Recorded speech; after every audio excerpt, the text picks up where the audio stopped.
Hello students, welcome back to accountancy classes.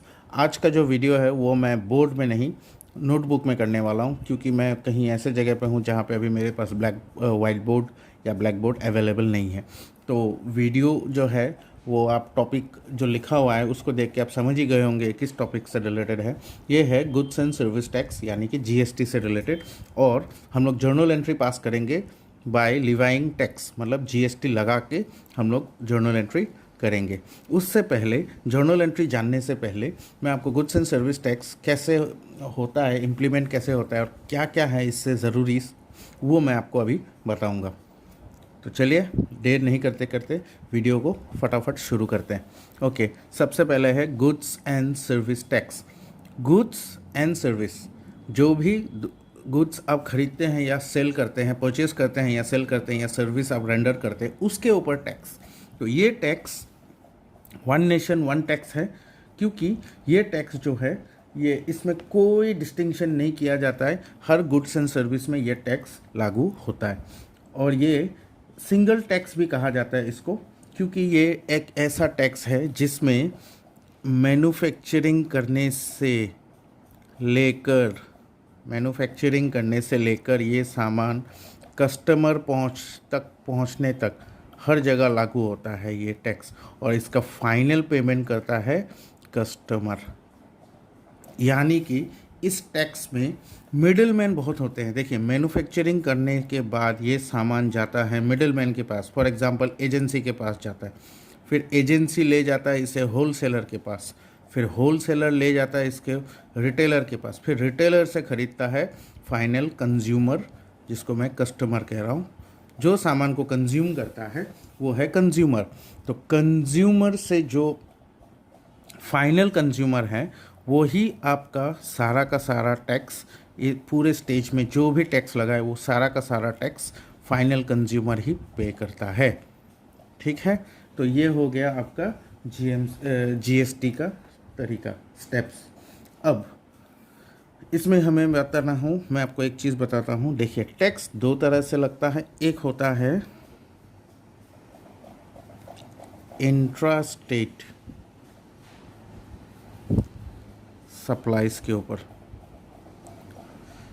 एक होता है इंटर स्टेट सप्लाईज। अब इन दोनों को पहले समझ लेते हैं। इंट्रा स्टेट मतलब विद इन ए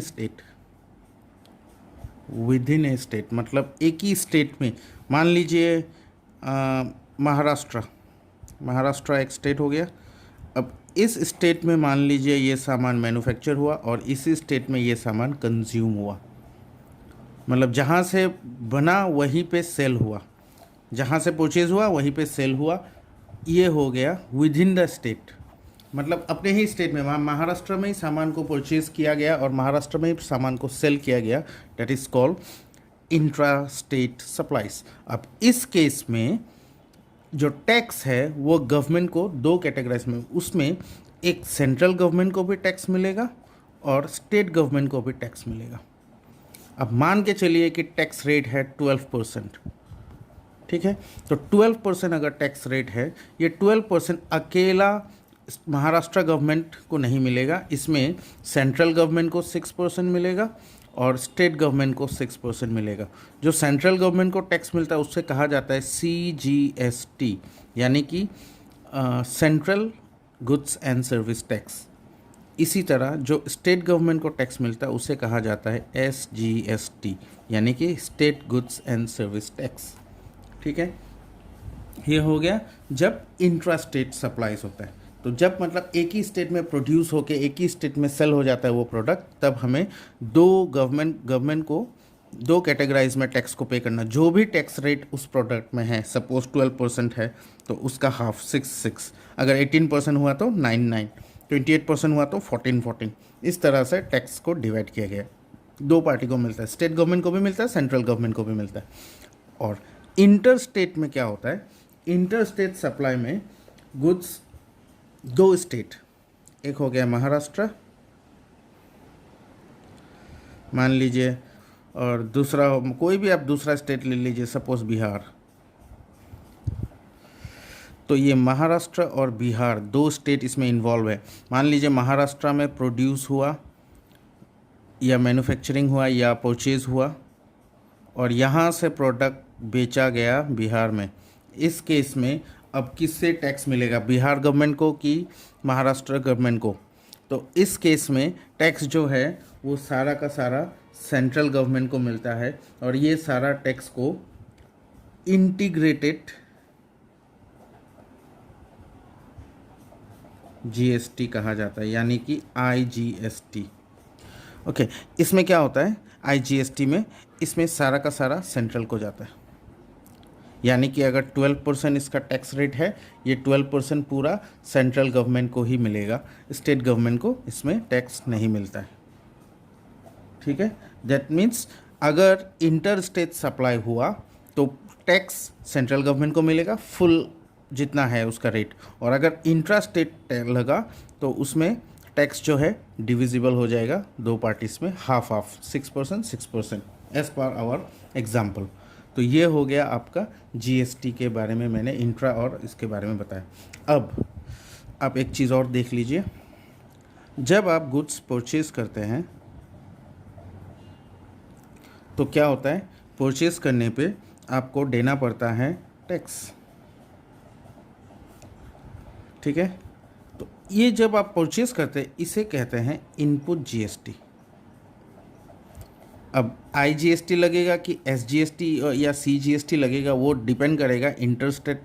अब इसमें इंट्रा स्टेट है कि इंटर स्टेट है ये क्वेश्चन बताएगा, यानी कि सीजीएसटी लगेगा या एसजीएसटी लगेगा, वो इंट्रा में लगता है और इंटर में आईजीएसटी लगता है। तो आपको इनपुट वर्ड लगाना है परचेज के टाइम में, क्योंकि ये देखिए इसको मैं अभी आपको एक एग्जांपल से बताऊंगा। इसी तरह जब आप सेल करेंगे तो टैक्स जो है वो आप कलेक्ट करेंगे, इस केस में ये हो गया आउटपुट जीएसटी। फिर वही इंट्रा होने से इंट्रा सीजीएसटी ये या एसजीएसटी, फिर अगर इंटर हुआ तो आईजीएसटी लगेगा। तो आपको सेल के टाइम में आउटपुट वर्ड यूज़ होना है और परचेज के टाइम में इनपुट वर्ड यूज़ होना है। अब मैं इसको अच्छे से आपको एक चीज़ और बताता हूँ। देखिए ये जीएसटी का सिस्टम को मैं आपको बताता हूँ एक एग्जांपल से। देखिए suppose A sold goods to B, ठीक है, ए बी को सामान बेचता है फॉर एग्जांपल 100 रुपीज़ का, और ये हम लोग एज्यूम कर रहे हैं कि ये इंट्रास्टेट है। इंट्रास्टेट है तो इसमें क्या आएगा, इसमें सीजीएसटी आएगा और एसजीएसटी आएगा। और मान लीजिए इस प्रोडक्ट का टैक्स रेट है 12%, यानी कि 6 दोनों को मिलेगा, 6% स्टेट गवर्नमेंट सेंट्रल गवर्नमेंट को। अब टैक्स कैसे डिवाइड होता है ये बताता हूँ। तो यहाँ वापस आते हैं, A sold goods to B for ₹100। तो यहाँ बी जो है, बी को टैक्स पे करना होगा। टैक्स कितना पे करना होगा, 6% देखियो 6% करना पड़ेगा सीजीएसटी, यानी कि 6 रुपीज़, और एसजीएसटी पे करना पड़ेगा 6 रुपीज़, 6% करके 12% का हम लोगों का एज्यूमशन है 12%, 12 का हाफ ऑफ किया तो 112 रुपये। That means B have paid 112 rupees to A. ठीक, अब ये टैक्स कौन बियर कर रहा है, बी बियर कर रहा है। 12 रुपये बी ने टैक्स पे कर दिया। अगर बी इस प्रोडक्ट का फाइनल कंज्यूमर है, मतलब ये अगर इसे फर्दर सेल नहीं करता है तो ये सारा का सारा 12 रुपये बी के अकाउंट, बी से ही बी को ही पे करना होगा। अब हम लोग बात को थोड़ा आगे ले जाते हैं। फॉर एग्जांपल बी ने पे कर दिया, बी ने फर्दर सेल कर दिया सी को सेम प्रोडक्ट 200 रुपये में। ठीक, अब क्या हुआ देखिए, बी ने सी को ये प्रोडक्ट 200 रुपये में सेल कर दिया, तो अब क्या होगा, अब बी सी को फिर इस प्रोडक्ट में 6% टैक्स देना होगा। अब देखिए 200 रुपये का 6% होता है 12 रुपीज़, 200 रुपये का 6% 12 रुपीज़, यानी कि उसने सीजीएसटी एसजीएसटी सीजीएसटी पे कर दिया 12, तो टोटल उसने पे किया 224, 224 रुपये उसने बी को पे कर दिया, 224 रुपीज़ पेड टू बी। ठीक है, अब देखिए ये जो 24 रुपीज़ है ये है टैक्स, और यहाँ ए ने कितना पे, ए को कितना टैक्स दे दिया था बी ने, 12 रुपीज़। अब देखिए ए के पहले फिर बात को पीछे जाते हैं हम लोग। ए के पास अभी कितना रुपीस है, अपना 100 रुपीस है और गवर्नमेंट का 12 रुपीस है। ये 12 रुपीस उसको देना है गवर्नमेंट को, सेंट्रल और स्टेट गवर्नमेंट को 6 रुपीस। इसी तरह सी ने अब टैक्स दे दिया 24 रुपीस बी को, ठीक है। तो बी को भी अब ये 24 रुपीस गवर्नमेंट को देना है, अब सेम प्रोडक्ट में बी जो है ऑलरेडी 12 रुपीस टैक्स दे चुका है। B already have paid 12 rupees tax to A के माध्यम से गवर्नमेंट को बी ऑलरेडी टैक्स पे कर चुका है, ठीक है। तो बी अब फर्दर कितना टैक्स पे करेगा, टोटल टैक्स देखिए कितना मिला हमें, 24 रुपीस मिला फाइनल कंज्यूमर से। सी अब ये प्रोडक्ट और फाइनल नहीं बेचने वाला, तो हमें टैक्स टोटल मिला 24 रुपीस।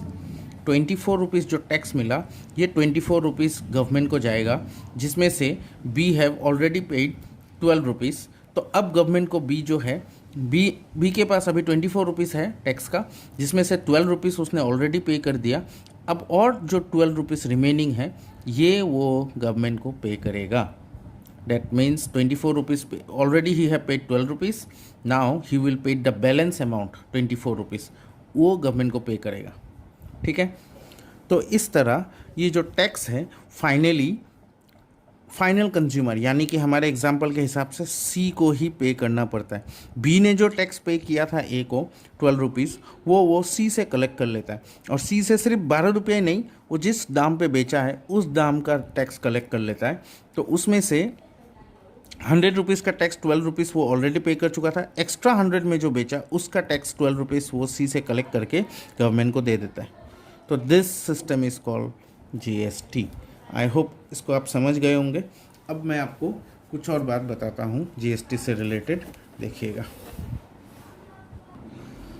ओके, नेक्स्ट चीज़ है, देखिए जो टैक्स बी ने ए को दिया था 12 रुपीस वो परचेज, जब वो 100 रुपीस में परचेज किया था, 12 rupees B have paid to A. अब ए को ये टैक्स पे करना है गवर्नमेंट को, एस जीएसटी पे करना है और सी जीएसटी पे करना है, ठीक है। तो ये जो टैक्स है वो गवर्नमेंट को देना है, पेएबल है। एंड व्हाट इज पेएबल, जो नहीं दिया गया है उसको हम लोग मानते हैं लाइबिलिटीज, ठीक। और बी ने जो ऑलरेडी पे कर दिया ये टैक्स, बी ने ए को जो टैक्स पे कर दिया 6 रुपीस, ये 12 रुपीस बी के लिए एक प्रीपेड हुआ, एडवांस में पे कर दिया गया है।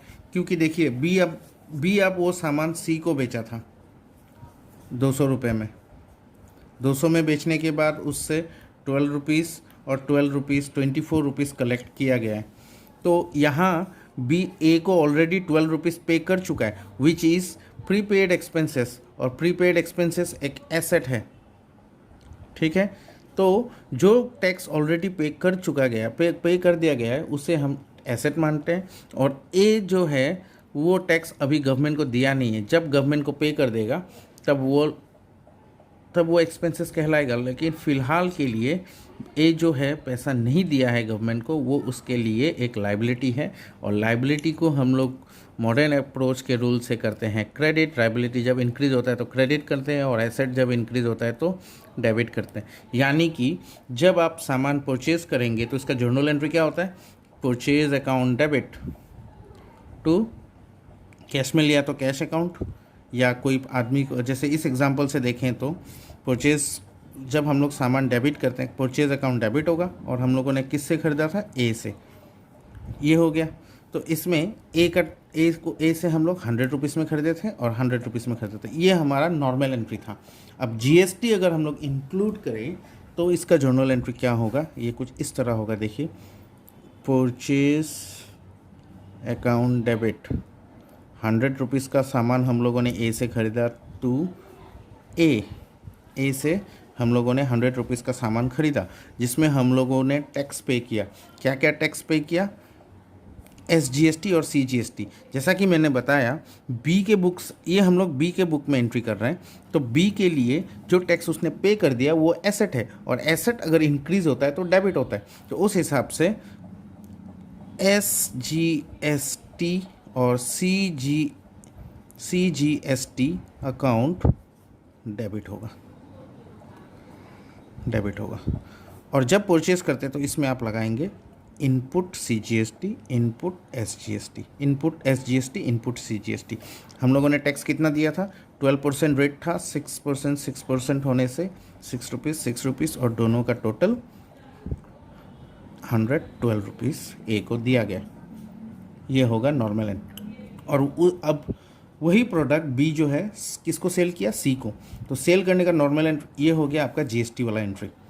इनपुट जब परचेस करेंगे तो आप इनपुट लगाइए और SGST CGST डेबिट कीजिए, because these are already paid and already paid are your asset, and asset when increases debited. ठीक है। अब देखिए सेल करने पे क्या होता है, नॉर्मल एंट्री हमारा इसमें बी सोल्ड गुड्स टू सी।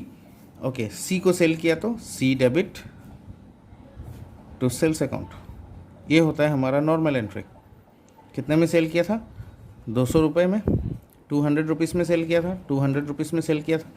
अब जब सेल कर रहे हैं तो हमें GST सी से मिलेगा, सी से हमें GST मिलेगा, और जो पैसा हमें मिलेगा वो हमारा लिए एक तरह से लायबिलिटी हुआ, क्योंकि जो सी जो हमें टैक्स पे करेगा वो हमें गवर्नमेंट को देना होगा, और गवर्नमेंट को जो टैक्स हम लोग पे करना है हमें, वो हमारे लिए एक लायबिलिटी है, क्योंकि वो हमारा पैसा तो है नहीं, हम लोग गवर्नमेंट के बिहाफ में कलेक्ट किए हैं। तो यहाँ पे GST क्रेडिट हो जाएगा, क्योंकि जो हमारा लायबिलिटी है, लायबिलिटी को हम लोग क्रेडिट करते हैं। देखिए यहाँ मैंने बताया है लायबिलिटी इंक्रीज हुआ तो क्रेडिट।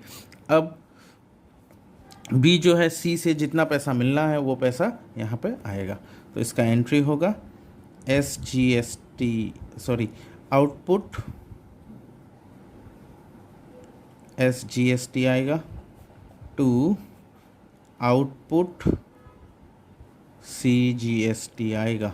तो हमारा टैक्स कितना था, टैक्स था हमारा 12 रुपीज़, और सी के डेबिट होगा 200 के जगह 224। सी ने 224 पे किया, जिसमें से सेल का अमाउंट है 200 रुपये, और आउटपुट GST है, आउटपुट SGST है 12, आउटपुट CGST है 12। ठीक, इस तरह से, यानी कि जब परचेज होता है तो GST अकाउंट डेबिट होता है, जब सेल होता है तो GST अकाउंट क्रेडिट। अगर ये तो हम लोगों ने इंट्रास्टेट का एग्जांपल लिया था। अगर ये इंटरस्टेट होता तो क्या होता, IGS इनपुट, तब आपका एंट्री कुछ इस तरह होता, purchase account debit, input IGST account debit. बस एक ही होगा, दो अकाउंट नहीं होगा, input IGST account debit to A हो जाता। यहाँ इंट्रा में डबल आता है। ठीक है, तो आई होप आप इतना तक समझ गए होंगे। अब इससे आगे मैं आपको एक जर्नल एंट्री करा के दिखाता हूँ, चलिए ध्यान से देखिएगा। तो चलिए एक प्रॉब्लम आपके सामने लाया हूँ, इसको सॉल्व करके देखते हैं। क्वेश्चन देखिए, generalized the following in the books of message SK traders. ठीक है, SK ट्रेडर्स के बुक में हमें जर्नल एंट्री करनी है। तो पहला एंट्री है, पहला ट्रांजेक्शन है, purchase goods for ₹2 lakhs locally. Okay, इसमें लोकली बोला है तो इसी से पता चलता है ये इंट्रास्टेट है, इंट्रास्टेट सप्लाई है, यानी कि इसमें SGST CGST आएगा। And paid CGST eight the rate of 9% and SGST at the rate of 9%। ठीक है, तो पहले GST को भूल जाइए, पहले नॉर्मल एंट्री को हम लोग सीख लेते हैं। इसमें डेट नहीं दिया तो हम लोग जैसे लिखा है ऐसे लिख देंगे। आप लिख लीजिएगा पर्टिकुलर अमाउंट, एक LF कॉलम भी आएगा। चलिए, तो नॉर्मल एंट्री क्या है, परचेज गुड्स का नॉर्मल एंट्री है परचेज अकाउंट डेबिट टू, इसमें कैश अकाउंट आएगा। This is the normal entry. अब देखिए, जब हम लोग गुड्स परचेज करते हैं तो हम लोग टैक्स पे करते हैं, और जब हम लोग टैक्स पे कर दिए हैं वो सामान को, तो ये हमारा दुकान अब टैक्स पे कर चुका है, तो ये हम लोगों ने एडवांस टैक्स पे किया है, और एडवांस इज़ एन एसेट। देखिए, हम लोग ये सामान दोबारा किसी को बेचेंगे ना, तो हम लोग बेचने से पहले टैक्स पे कर चुके हैं, तो ये हमारा एसेट कहलाएगा। और एसेट जब इंक्रीज़ होता है तो डेबिट होता है, यानी कि ये जो SGST CGST है ये हमारा डेबिट साइड में आएगा। तो हम लोग लिख देंगे परचेस के साथ इनपुट वर्ड नहीं भूलना नहीं आपको, इनपुट CGST अकाउंट डेबिट, इसी तरह इनपुट SGST अकाउंट को भी डेबिट कर दीजिए, ठीक है। तो इसके बाद आप इसको लिख लीजिएगा। इसमें अब अमाउंट कौन सा आएगा देखिएगा। तो अमाउंट यहाँ पे कितने का है, परचेस किया हम लोगों ने 2 लाख का। जर्नल एंट्री में बेटर है आप पहले एंट्री को कर लीजिए, उसके बाद अमाउंट पुट कीजिए, तो ये आपके लिए आसानी रहेगा। तो अब 2 लाख का 9%, ये कितना था 9% था, तो 2 लाख का 9% फ्रेंड्स 18,000 आता है। आप करके देखिएगा, इसका भी 18,000 आएगा। तो टोटल कैश कितना हम लोगों ने पे किया, इन तीनों को टोटल कर दीजिए, विच इज़ 2,36,000, ठीक है, हो गया। अब हम लोगों को एक नरेशन लिखना है। नरेशन क्या होगा, बीइंग जैसे पहले था परचेज गुड्स, और हमने क्या किया, GST को पे कर दिया, बस। This is the transaction. Number 2 देखिए, sold goods to Amar on credit. Amar को हमने गुड्स सेल किया। सेल करेंगे तो हम अभी GST पे नहीं करेंगे, हम चार्ज करेंगे। और जो हम लोग GST चार्ज करेंगे किसके लिए करेंगे, ऑन बिहाफ ऑफ गवर्नमेंट। तो हम लोग जो GST लेंगे वो अमर से, वो पैसा हम लोगों का नहीं है, वो GST का पैसा गवर्नमेंट का है, और वो हमारे पास है, मतलब वो एक लाइबिलिटी है। इसका मतलब इसमें CGST SGST क्रेडिट होगा। कैसे होगा मैं इसको अच्छे से बताता हूँ। देखिए, sold goods to Amar on credit, इसका नॉर्मल एंट्री क्या होता है, Amar debit to sales account, ये नॉर्मल एंट्री है। अब इसमें GST इंक्लूड कर दिया, तो GST को मैंने अभी बताया आपको, GST हम लोग चार्ज करेंगे, तो ये आ जाएगा क्रेडिट साइड में, क्योंकि GST हमारा अब एक लाइबिलिटी बन चुका है। तो आउटपुट वर्ड लगाइएगा, आउटपुट CGST अकाउंट, उसी तरह आउटपुट SGST अकाउंट। जब आप पे करते हैं तब इनपुट लगाइए, जब आप रिसीव करेंगे या कर लिए तब आउटपुट लगाइएगा। तो अब देखिए, सेल कितने रुपए का हुआ, 1,80,000 का। अब 1,80,000 का 9% आपको निकालना है। 1,80,000 का 9% होता है 16,200। इसी तरह इसका भी आप 9% निकाल लीजिए, तो हो जाएगा 16,200। अब आपको क्या करना है, इन तीनों का टोटल निकालना है। तो इन तीनों का टोटल हो जाएगा 2,12,400। This is the total. तो एंट्री में क्या फ़र्क है, देखिए 1,80,000 का था, इतना टैक्स लगा, टोटल अमर के नाम पे इतना का वो हुआ, अमाउंट आया। तो इसमें आप नरेशन लिख लीजिएगा, being goods sold to Amar and GST charged.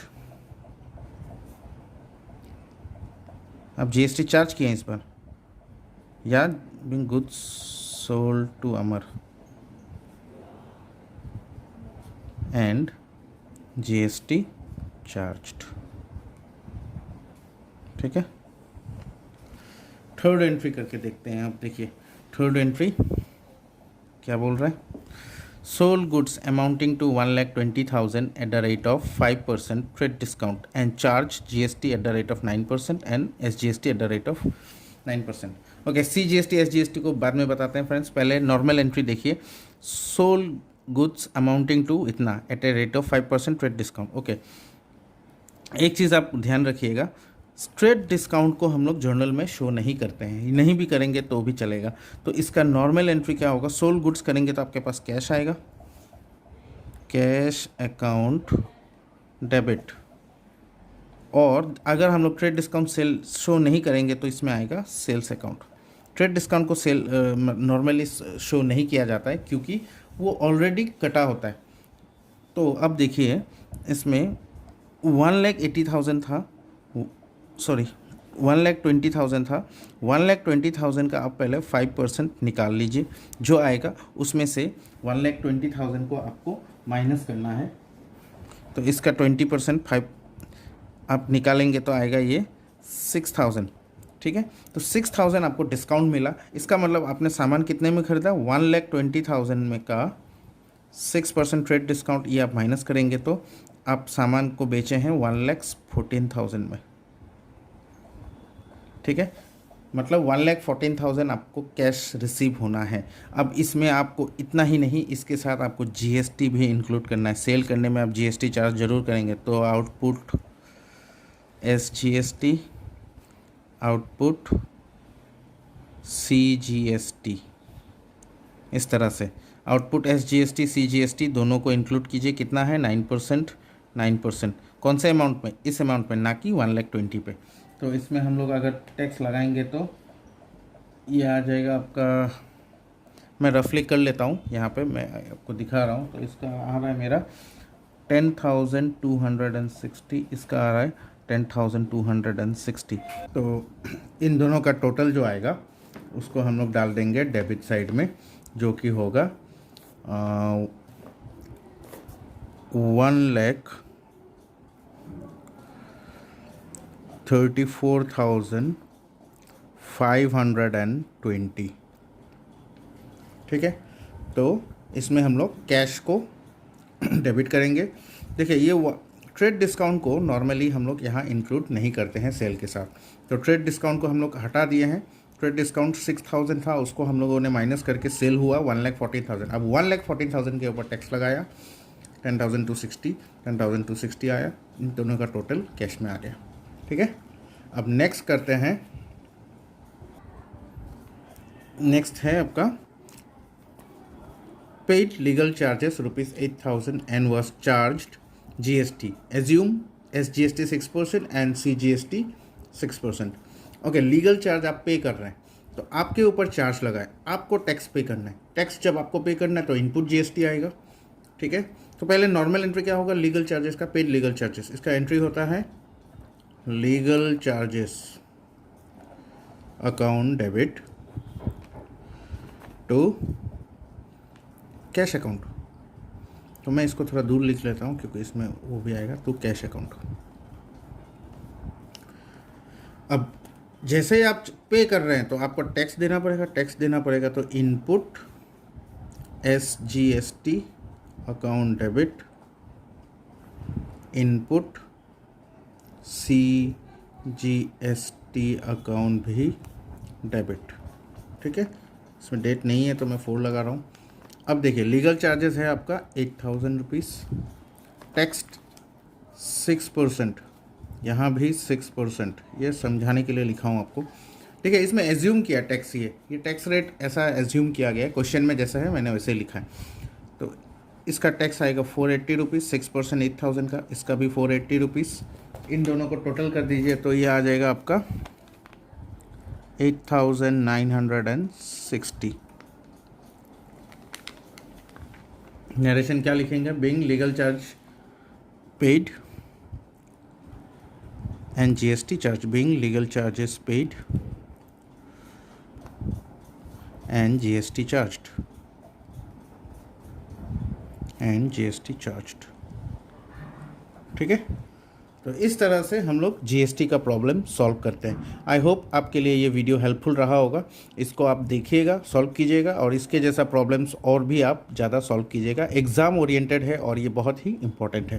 तो वीडियो को इतना लंबा देखने के लिए बहुत बहुत शुक्रिया। Thank you so much for watching.